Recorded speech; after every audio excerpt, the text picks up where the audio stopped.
Bismillahirrahmanirrahim. Assalamualaikum warahmatullahi wabarakatuh. Alhamdulillahilladzi ja'ala syahra ramadhana sayyida syuhur wa dha'afa fihi alhasanati wal ujur.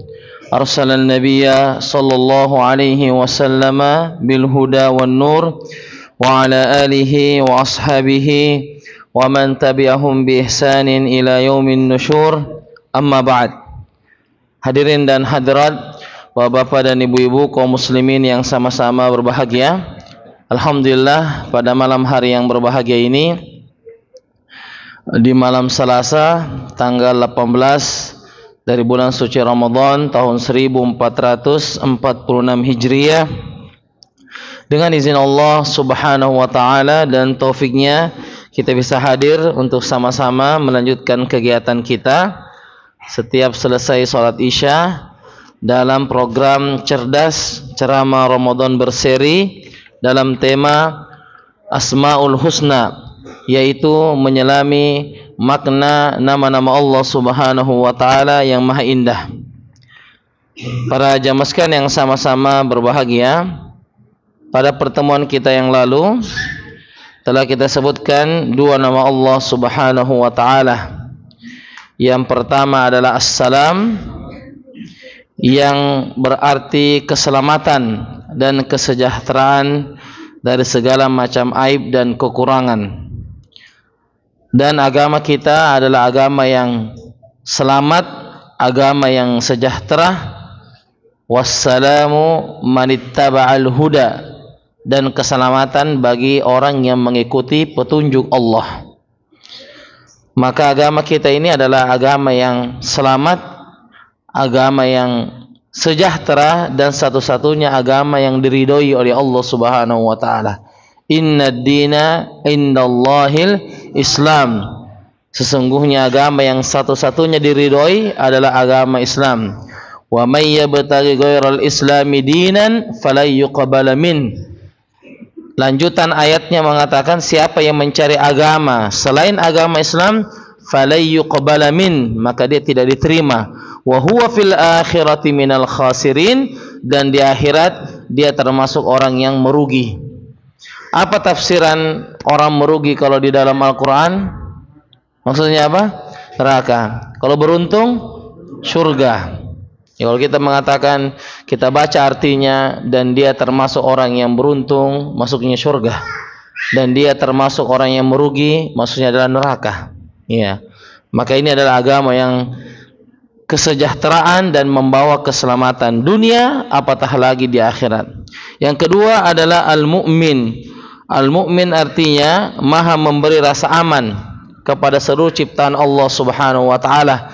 Ia memberikan rasa aman kepada kita, terhindar dari bahaya, maka yang memberinya adalah Allah Subhanahu wa taala, bukan karena manusia, bukan karena ada asisten, bukan karena ada bodyguard, tetapi yang memberi keamanan itu adalah Allah Subhanahu wa taala. Ya, dan itu dirasakan oleh para sahabat. Pasukan Nabi ketika ingin berperang, maka sebulan sebelum ketemu dengan musuh, orang-orang kafir di tenda-tenda mereka setiap malam sudah bergetar di selimut-selimutnya. Nah, sudah bergetar di selimut-selimut mereka. Kenapa?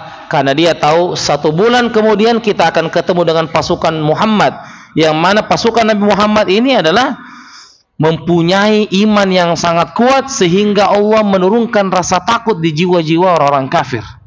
Bayangkan ya, sebulan sebelum bertemu pasukan Nabi Muhammad, mereka sudah gemetaran di tenda-tenda setiap malam, satu bulan, 30 hari.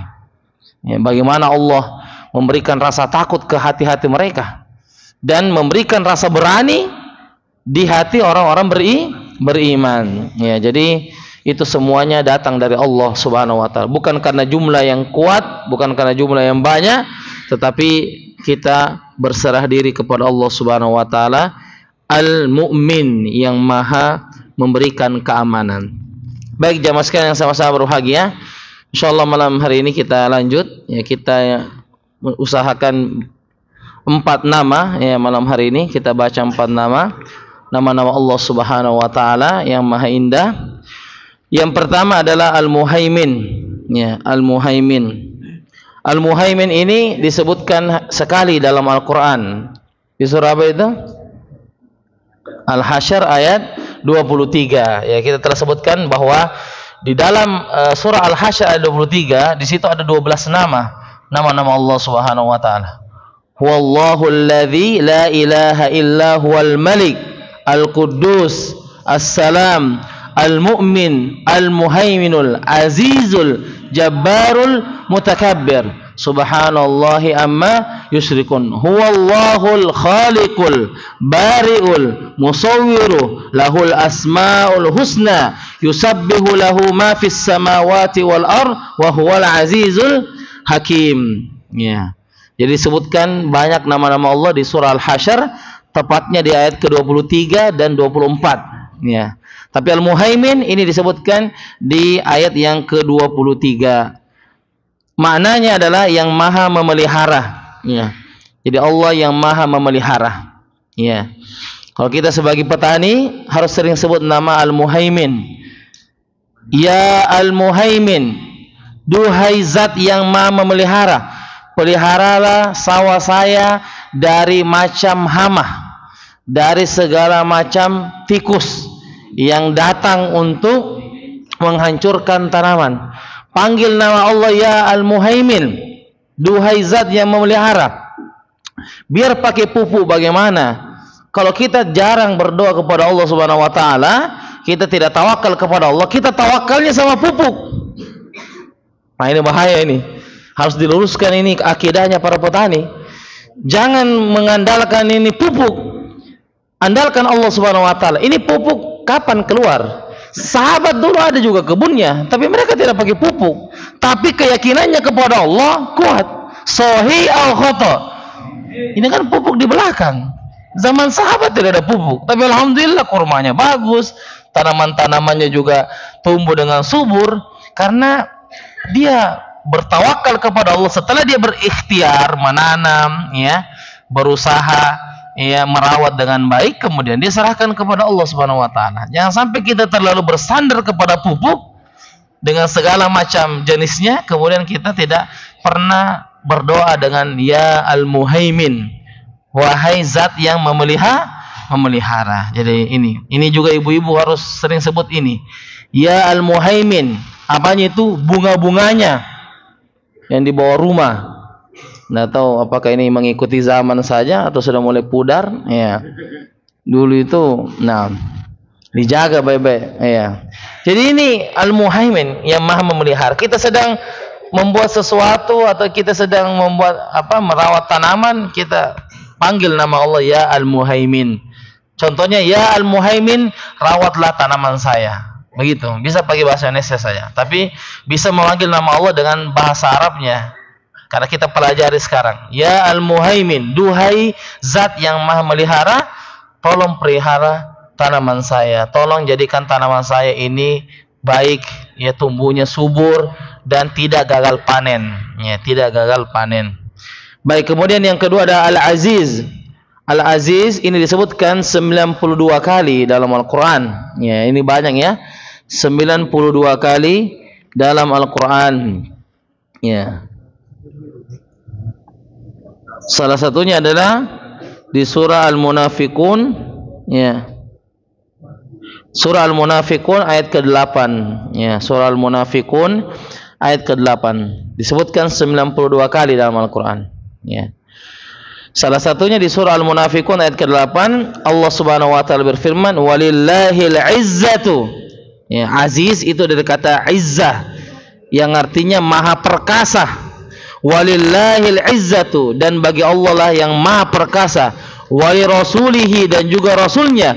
Walil mu'minin, dan juga orang-orang beriman. Walakinnal munafiqina la ya'lamun, dan orang-orang munafik tidak mengetahuinya. Jadi izzah atau kemuliaan itu milik Allah, milik Rasulnya, dan milik orang-orang beriman. Dan orang munafik tidak mengetahui tentang kemuliaan tersebut. Jadi Allah ini adalah yang maha perkasa. Allah yang maha perkasa, Allah yang maha mulia.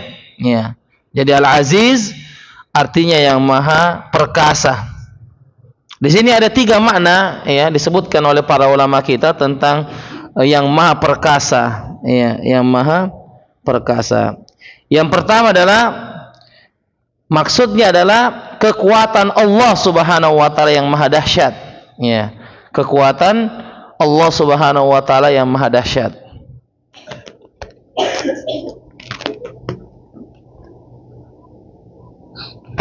Yang kedua, maha perkasa yaitu tidak terkalahkan.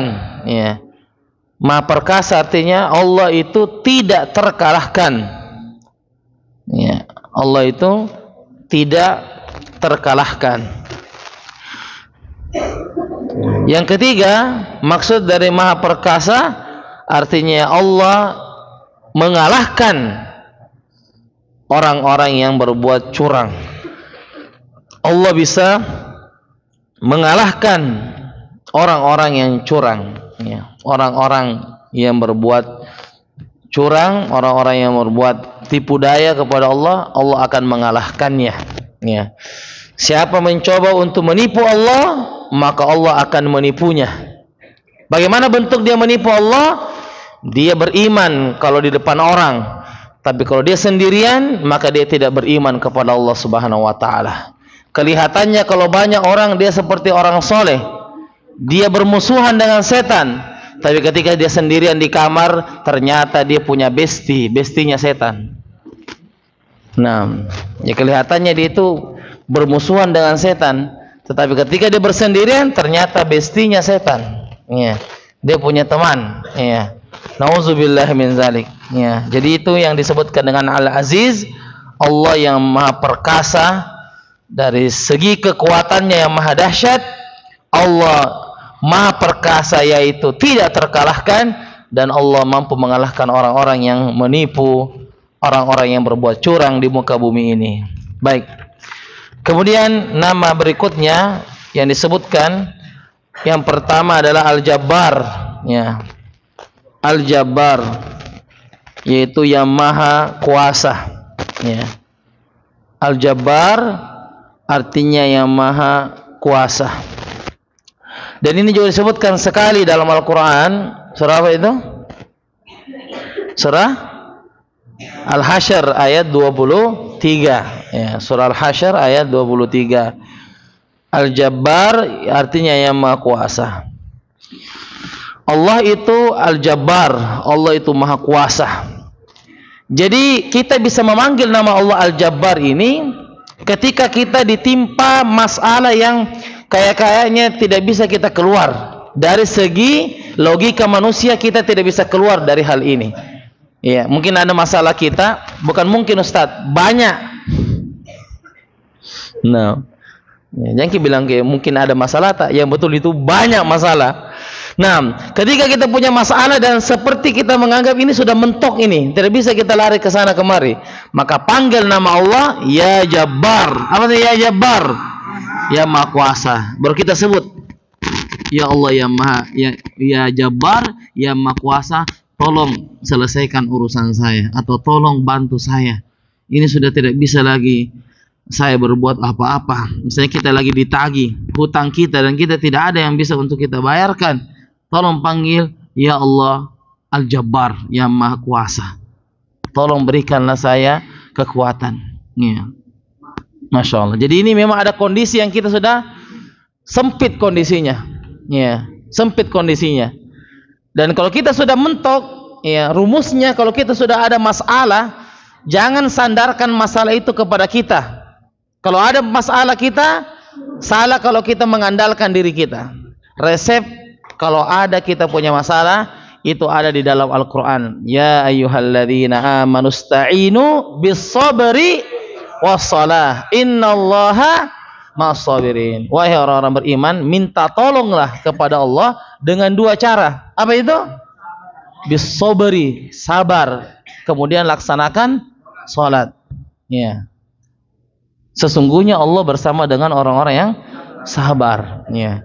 Jadi kita ini punya masalah, maka kita alternatifnya sabar dulu. Ya, jangan gegabah, tahan amarahnya. Kemudian setelah itu salat, minta tolong kepada Allah Subhanahu wa taala.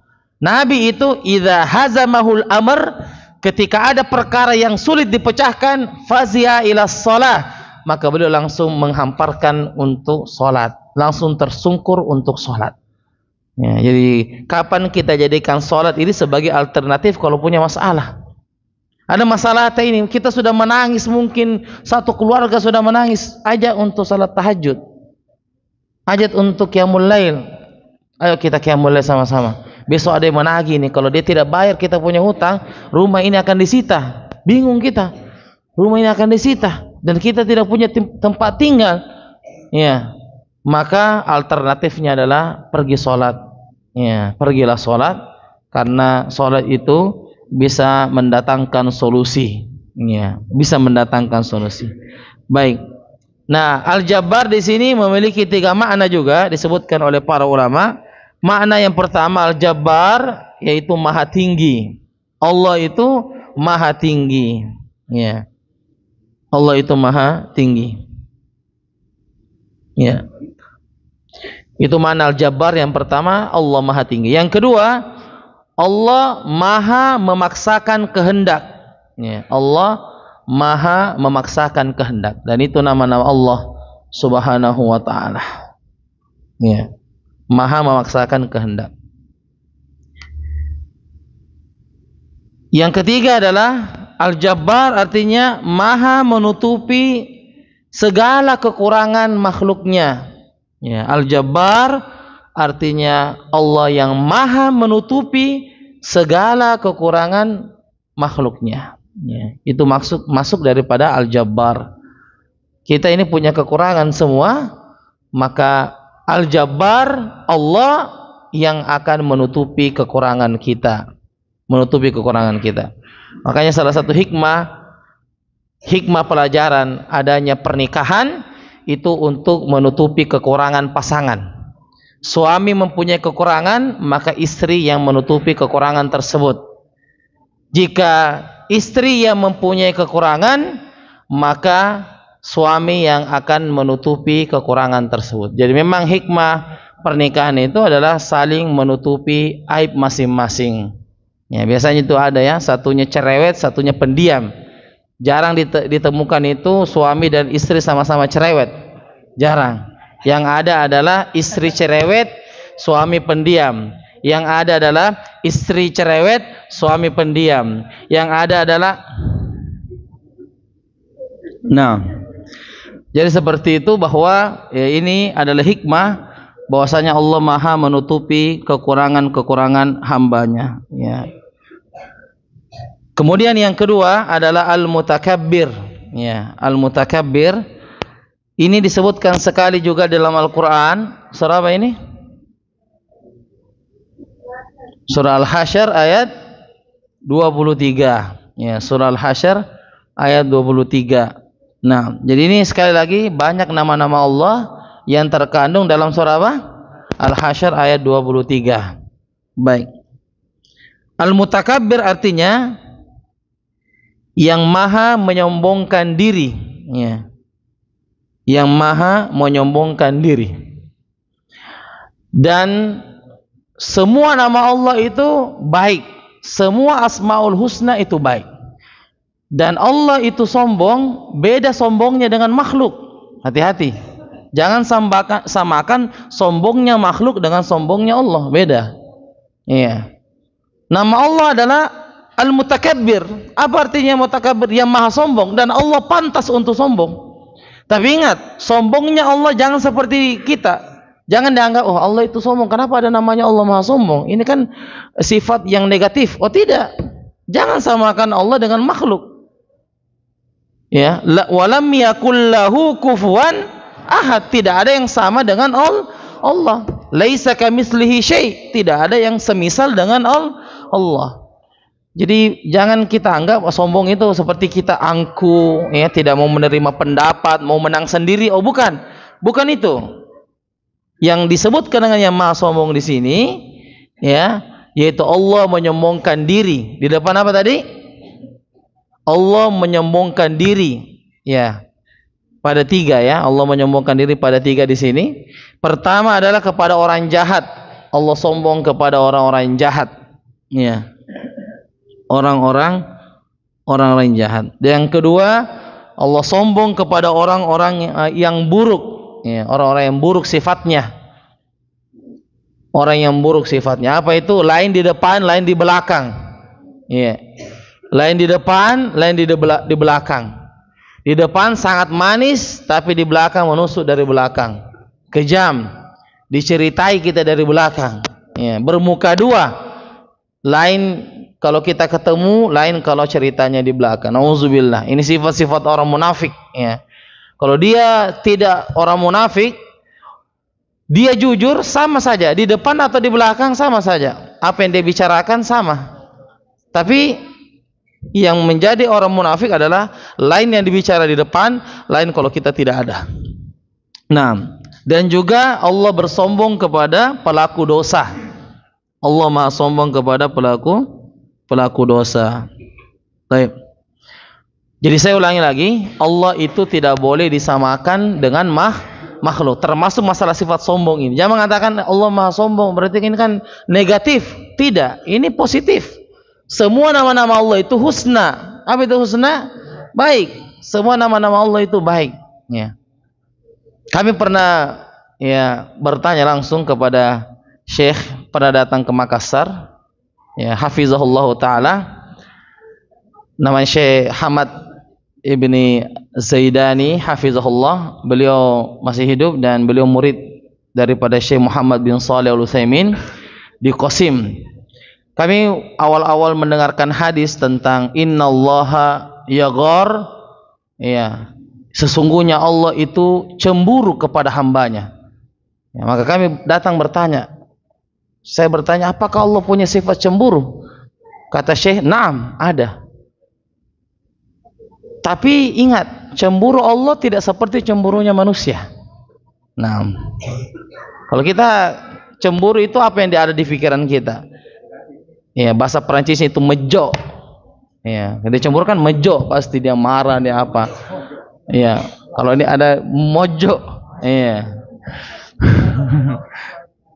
Dia marah, berpaling. Tetapi Allah cemburu ya kepada orang-orang yang melanggar perintah-perintah Allah Subhanahu wa taala. Maksudnya itu Allah marah. Allah marah kepada orang-orang yang melanggar perintah agama Allah Subhanahu wa taala.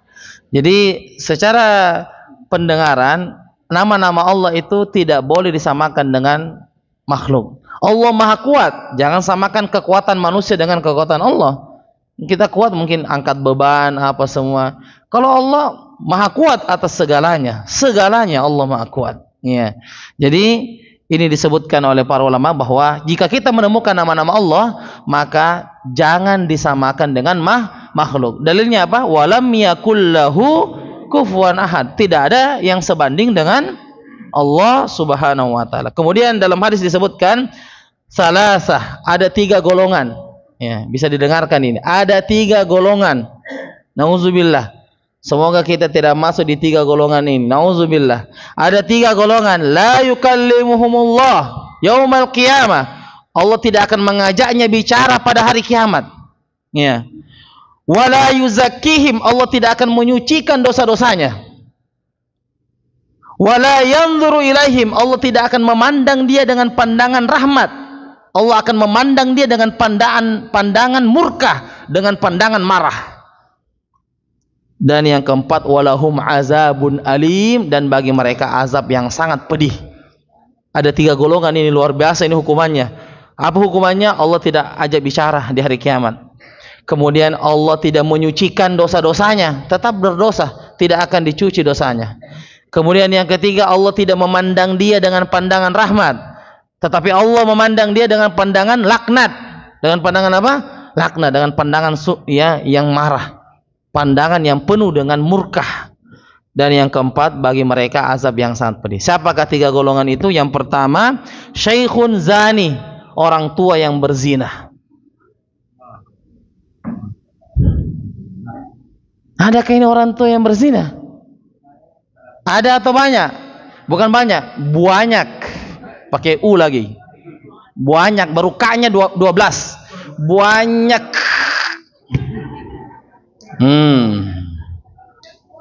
K-nya itu 12 ya, banyak. Ya. Jadi ini ya tua-tua keladi ya. Sudah bau tanah tapi la haula wala quwata illa billah. Ya. Kita mendekat sama dia itu ya baunya mirip dengan tanah yang ada di kuburan. Tapi kelakuannya la haula wala quwata illa billah. Dia yang saf pertama kalau di diskotik. Saf pertama, bukan saf kedua. Saf pertama di diskotik. Anak-anak muda nanti di belakang baru datang. Dia yang paling pertama. Masya Allah. Ya jadi ya subhanallah ya. Orang tua yang berzina ini tidak akan diajak bicara, tidak akan dibersihkan dosanya, tidak dipandang dengan pandangan rahmat, dan baginya azab yang pedih. Yang kedua adalah ya wa malikun kadzab, yaitu penguasa yang berdusta, pemimpin yang berdusta, mengubar janji sana mari ya, ke sana kemari janjinya luar biasa, tapi tidak ada yang ditunaikan. Bagi-bagi kartu pas kampanye, setelah itu diganti nomornya. La haula wala quwwata. Belamam itu, ya. Ada nomorku di situ, hubungi saya. Pas terangkat, nah ganti nomornya. La haula wala quwwata. Bagaimana caranya? Amam katanya nih, hubungi dia kalau ada masalah tadi. Pas terpilih, dia ganti nomornya. Bagaimana cara dideteksi? Ya, ini bahaya juga nih, penguasa yang berdusta. Makanya Nabi mengatakan tahrisuna alal imaro, kalian terlalu berambisi untuk menjadi pemimpin, wasatakunu nadamatan yaumil qiyamah, padahal di hari kiamat lebih banyak menyesalnya. Ya, lebih banyak menyesal. Ini Nabi yang bilang ya. Jadi kalau kalian terlalu berambisi untuk jadi pemimpin, menjadi penguasa, kamu tidak tahu ya, di hari kiamat itu lebih banyak menyesalnya daripada bahagianya. Ada penguasa yang masuk surga dengan kekuasaannya, ada, cuma tidak banyak, karena Nabi mengatakan lebih banyak yang menyesal. Ya kalau bilang kita ini masuk surga dengan jarum penguasa, insya Allah ada, tetapi harus kuat ya, harus bertakwa. Ittaqillaha haitsu ma kunta, bukan hanya di kampung kita ittaqillaha haitsu ma kunta, kemudian pergi ya safar, kemudian pergi keluar daerah, nah tidak ikut keluarga, nah bahaya. Dan yang ketiga adalah nauzubillah, yang nomor 3 nih. Nauzubillah. Orang miskin yang sombong. Astagfirullahaladzim. Kenapa makhluk seperti ini hidup di dunia ya?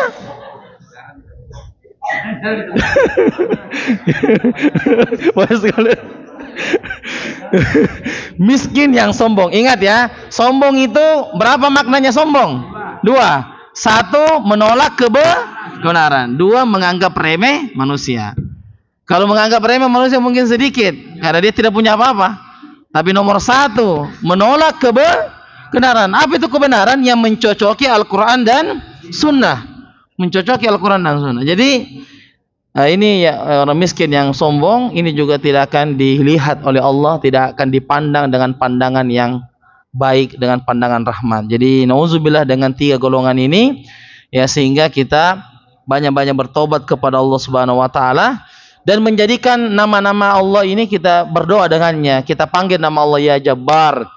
Kita panggil nama Allah ya Al-Muhaimin, wahai yang memelihara segala makhluk Allah, tumbuhan-tumbuhannya.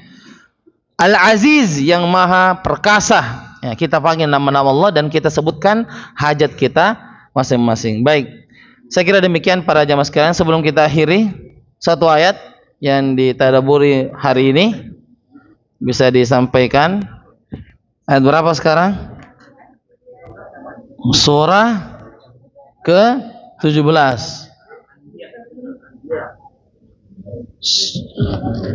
Juz ke-17. Surah apa itu? Surah Al-Anbiya dan Al-Hajj. Tafadhal. Surah Al-Anbiya dan Surah Al-Hajj. Tafadhal. Silakan.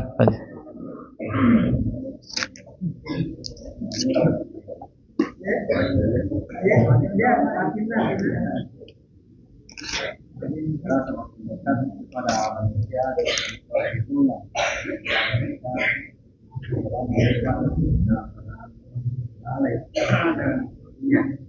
berpaling dari akhirat. Kita juga bisa bahwasanya manusia itu dekat, artinya mereka yang sudah mendekat, sementara mereka berpaling ke akhirat. Maksudnya dia selalu mengejar dunia, mengerjakan mereka tidak mau bertaubat. Bahkan dia selalu berbuat berdolimah, tidak mau menerima kebenaran. Ini mereka tidak belajar agama, sehingga orang selalu berpaling dari kebenaran, tidak mau